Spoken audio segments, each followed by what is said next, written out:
नमस्कार, मैं doctor Anjali Sharma, assistant professor, MS college, Bikaner. आज की क्लास में हम क्लोथिंग बजट अर्थात वस्त्र बजट का अध्ययन करेंगे। सबसे पहले हम इसकी परिभाषा को समझते हैं। बजट एक प्रकार का रिकॉर्ड होता है जिसमें भूतकाल में व्यय, भविष्य में होने वाला व्यय तथा वर्तमान में चल रहे खर्चों का पूरा ब्यौरा होता है और ये व्यय वस्त्रों से संबंधित होता है। वह वस्त्र बजट कहलाता है। परिवार के वस्त्र संबंधी बजट बनाने से पूर्व दो बातों को जानना आवश्यक है। पहला है वस्त्र प्राप्ति के साधन तथा दूसरा है वस्त्र संबंधी आवश्यकता। परिवार वस्त्र को 3 साधनों द्वारा प्राप्त कर सकता है। पहला है वस्त्र खरीदकर प्राप्त किए जा सकते हैं, दूसरा उपहार के द्वारा और तीसरा है स्थानांतरित वस्त्र। परिवार के अधिकांश वस्त्र खरीदे जाते हैं। खरीदने के अंतर्गत रेडीमेड वस्त्र खरीदकर टेलर द्वारा सिलवाए जाएं या वस्त्र घर में तैयार किए जाएं, दोनों ही प्रकार के वस्त्र इसमें सम्मिलित होते हैं। परिवार की आय का बड़ा भाग इन्हीं पर व्यय किया जाता है। अतः वस्त्र संबंधी बजट की सावधानी पूर्वक योजना बनानी चाहिए। उपहार द्वारा भी परिवार को वस्त्र प्राप्त होते हैं, विशेषकर बच्चों के वस्त्र। परिवार वस्त्र संबंधी बजट बनाते समय उपहार में प्राप्त वस्त्र का ध्यान रखते हुए आवश्यकता निर्धारित की जानी चाहिए। तीसरे जो प्राप्ति के साधन है वो है स्थानांतरित वस्त्र। विशेषकर बच्चों के वस्त्र एक दूसरे को स्थानांतरित किए जाते हैं क्योंकि बच्चों की शारीरिक वृद्धि तीव्र होती है। सामान्यतः यह उन परिवारों में देखा जाता है जहां सदस्य संख्या अधिक होती है। इसका उदाहरण है जैसे हमारे परिवार में कुछ बच्चे जब जो बड़े हो जाते हैं तो वो उनके छोटे भाई बहन उनके द्वारा दिए गए वस्त्रों को पहन लेते हैं। वस्त्र संबंधी आवश्यकता भी 3 प्रकार की होती है। पहली है परिवार सदस्यों के परिधान जो पारिवारिक सदस्यों के द्वारा उपयोग में लाए जाते हैं, जैसे शर्ट, पैंट इत्यादि।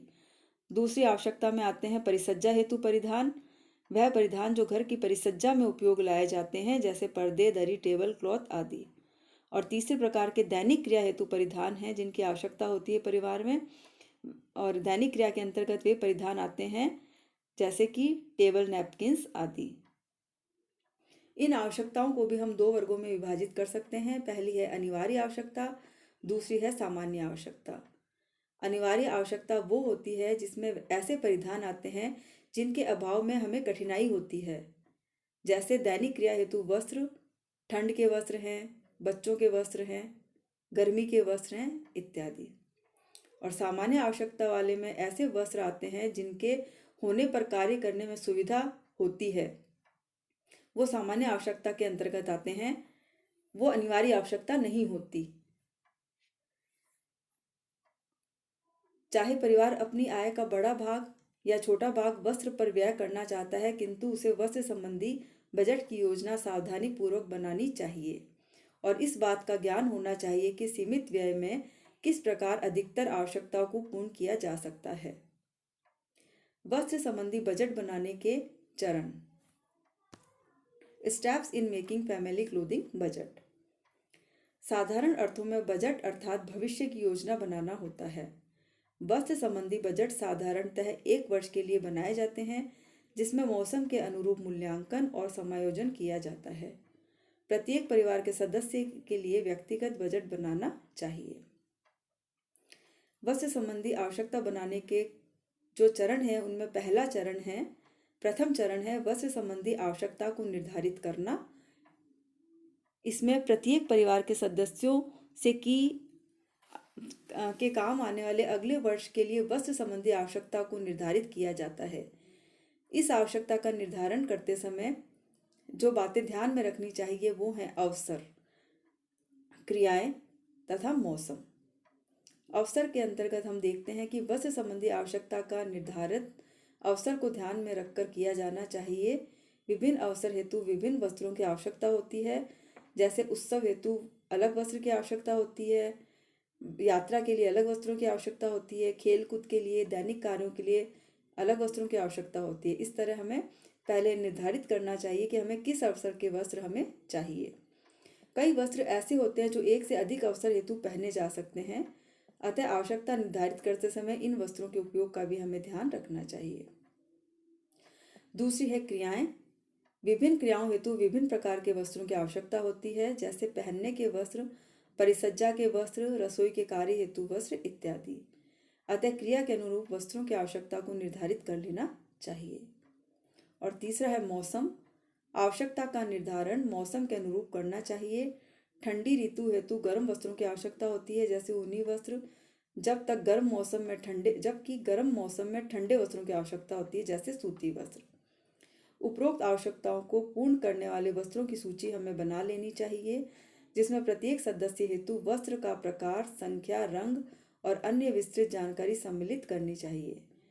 इस बात की सावधानी रखनी चाहिए कि इस सूची में सभी परिधान संबंधित आवश्यकता का, जिसमें परिधान संबंधी अन्य वस्तुएं भी सम्मिलित है, उनका समावेश किया जाना चाहिए। वस्त्र बजट बनाने का द्वितीय चरण है वस्त्रों का विश्लेषण करना। इस चरण में उपलब्ध वस्त्रों का विश्लेषण करना चाहिए। इसमें सभी पहने जाने वाले वस्त्रों को ध्यान में रखना चाहिए। इसके बाद उसके संभावित उपयोग के आधार पर इस बात पर विचार करना चाहिए कि यह कितनी आवश्यकता को पूर्ण करते हैं। तुरंत पहने जाने वाले वस्त्रों को अलग और मरम्मत और सुधार किए जाने वाले वस्त्रों को अलग रखना चाहिए। ऐसे वस्त्र जो नहीं पहने जा सकते हों, उन्हें अलग निकाल देना चाहिए। तृतीय चरण है नए वस्त्र की आवश्यकता का निर्धारण करना। आवश्यकता का निर्धारण करना व उपलब्ध वस्त्रों के संबंध में विचार करने के पश्चात नए वस्त्र की आवश्यकता का निर्धारण इस चरण में करना चाहिए। नए वस्त्र की आवश्यकता का निर्धारण प्रथम चरण अर्थात आवश्यकताओं के निर्धारण की सूची और द्वितीय चरण अर्थात उपलब्ध वस्त्रों की सूची में अंतर निकालने से ज्ञात हो जाता है। खरीदे जाने वाले वस्त्रों की सूची में वस्त्र का प्रकार, तंतु, संख्या और रंग के बारे में ध्यान देना चाहिए। वस्त्र बजट बनाने का चतुर्थ चरण है वस्त्रों की कीमत का अनुमान लगाना। चतुर्थ चरण के अंतर्गत सभी आवश्यक वस्त्रों की कीमत का अनुमान लगाया जाता है। जितना संभव हो सही कीमत का अनुमान लगाना चाहिए। सही कीमत का अनुमान लगाने हेतु बाजार जाकर कीमत की जानकारी कर लेनी चाहिए या फिर विभिन्न विक्रेताओं से मूल्य सूची लेकर जानकारी प्राप्त कर लेनी चाहिए।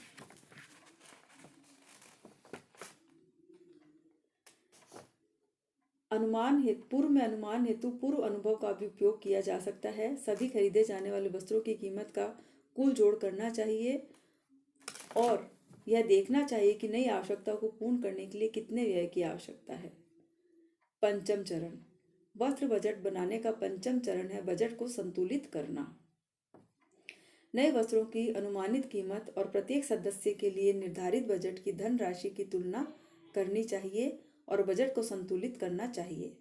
बजट को संतुलित करते समय दो स्थितियां होती है। पहली, अनुमानित कीमत निर्धारित धनराशि से कम होती है और दूसरी स्थिति में अनुमानित कीमत निर्धारित धनराशि से अधिक होती है। सामान्यतः प्रथम स्थिति कम होती है। यदि होती भी है तो उसमें संतुलन की समस्या नहीं होती। यदि निर्धारित धनराशि से कम अनुमानित कीमत का योग है तो बचे धन का उपयोग अन्य आवश्यकताओं की पूर्ति हेतु किया जा सकता है। अधिकांशतः जो देखा जाता है वो है द्वितीय स्थिति। यदि अनुमानित कीमत निर्धारित धनराशि से अधिक होती है तो आवश्यकताओं का पुनर्मूल्यांकन करना चाहिए और आवश्यकताओं के क्रम के आधार पर वस्त्र खरीदने की योजना बनानी चाहिए या ऐसे वस्त्रों को प्राथमिकता देनी चाहिए जो कि दोहरी आवश्यकताओं को पूर्ण करते हैं। इसके साथ ही पुराने का पुनः निरीक्षण करना चाहिए कि थोड़ा या अधिक सुधार के द्वारा कौन से वस्त्र का पुनः उपयोग में लाए जा सकते हैं। कुछ वस्त्रों को घर में तैयार करके भी कीमत में कमी की जा सकती है। छठा चरण, योजना का परीक्षण करना। योजना का परीक्षण करना है कि किया जाता है कि क्या वह निश्चित ही वास्तविक है। सामान्यतः देखा जाता है कि जब वस्त्र को खरीदने के लिए बाजार जाते हैं, यदि कीमत का अनुपात बहुत कम लगाया गया हो तो पंचम चरण के समान समायोजन की आवश्यकता होती है। यदि कीमत का अनुमान बहुत अधिक लगाया गया हो तो कुछ इच्छित वस्त्रों का जिन्हें योजना में छोड़ा गया है उन्हें खरीदा जा सकता है।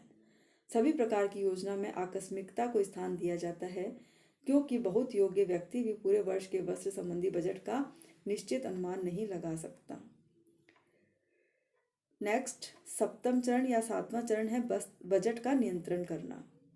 योजना बनाने के बाद उपभोक्ता इसे खरीदने हेतु निर्देशक के रूप में उपयोग में लाते हैं, अर्थात वस्त्र संबंधी बजट के बाद इसका नियंत्रण किया जाता है। बजट के क्रियान्वयन के समय खरीदने के पूर्व बाजार का अध्ययन कर लेना चाहिए। उद्देश्य के अनुरूप अच्छे किस्म का वस्त्र खरीदना चाहिए। इसके लिए आवश्यक है कि खरीदने वाले व्यक्ति में किस्म को परखने की योग्यता हो। लेबल का अध्ययन करके और परिधान का परीक्षण करके खरीदने वाला व्यक्ति सूचना प्राप्त कर सकता है। वस्त्र कौन से तंतु का बना है, किस प्रकार का बना है, कितनी सेवा प्रदान करेगा, कितनी देखभाल की आवश्यकता होगी, विशिष्ट परिसज्जाएं कौन सी दी गई है और उनका मूल्य, माप, शैली और विशिष्ट लक्षण, साथ ही व्यक्ति विशेष की आकृति व रुचि के अनुसार वस्त्र को होना चाहिए। यदि सावधानी पूर्वक वस्त्र का चुनाव किया जाएगा तो वह लंबे समय तक हमें संतुष्टि प्रदान करेगा। इसका 8वां चरण है वस्त्र बजट बनाने का बजट का मूल्यांकन। नियंत्रण के पश्चात बजट का मूल्यांकन किया जाता है। मूल्यांकन में देखा जाता है कि क्या बजट सफल रहा, क्यों बजट सफल रहा और सदस्यों को संतुष्टि प्राप्त हुई या नहीं हुई। इस अनुभव का उपयोग आगामी बजट हेतु किया जाता है। यदि बजट असफल रहा हो तो उसके कारणों को ढूंढने का प्रयास किया जाता है ताकि अगले बजट में सुधार किया जा सके। मूल्यांकन में अग्रलिखित जो प्रश्न है वो सहायक होते हैं। पहला है, क्या बजट में परिवार के प्रत्येक सदस्य की आवश्यकता का ध्यान रखा गया था? क्या आवश्यकता के निर्धारण के समय परिवार के प्रत्येक सदस्य की रुचि का ध्यान रखा गया था? क्या वस्त्र पर्याप्त मजबूत था? क्या वस्त्र अवसर व आवश्यकता के अनुरूप था? क्या वस्त्र की देखभाल करने में अधिक कष्ट का अनुभव हुआ? क्या खरीदे गए वस्त्र उपयुक्त कीमत के थे तथा क्या वस्त्र से परिवार के सदस्यों को संतुष्टि का अनुभव हुआ? इन प्रश्नों के द्वारा हम बजट का मूल्यांकन पूर्णतया कर सकते हैं और इस अनुभव का उपयोग हम आगामी बजट बनाने में ले सकते हैं। धन्यवाद।